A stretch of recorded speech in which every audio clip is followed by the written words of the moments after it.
everyone, my name is Marga-Althea, grade 10 student from St. Thomas Montessori Learning Center. Today, I am here to show you how volcanoes erupt. To make it happen, first, we need a DIY volcano.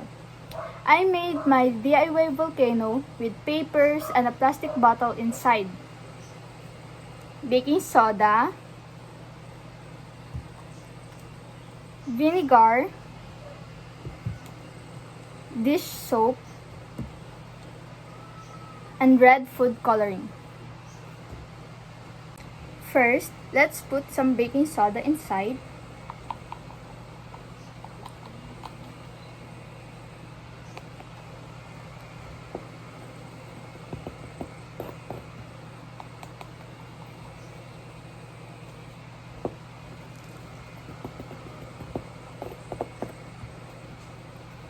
Next is our dish soap.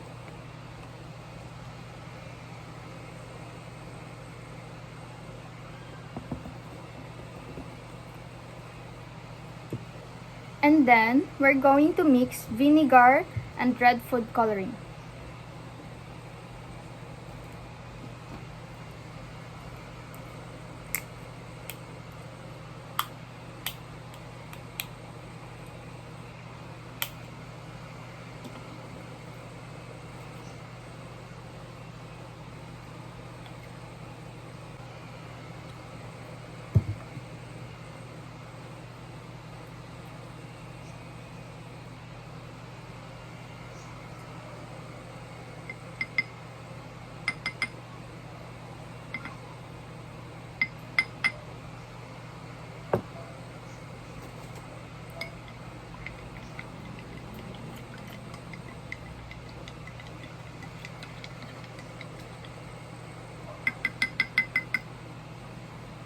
Next, let's put our mixed vinegar and red food coloring inside the volcano and let's watch it erupt.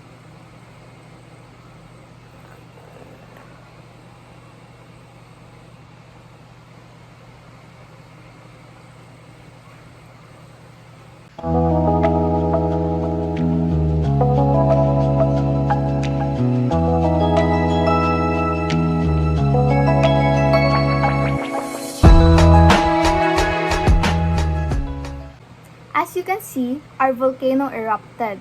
When the vinegar and baking soda mixed, there will be a chemical reaction because one is an acid and the other is a base.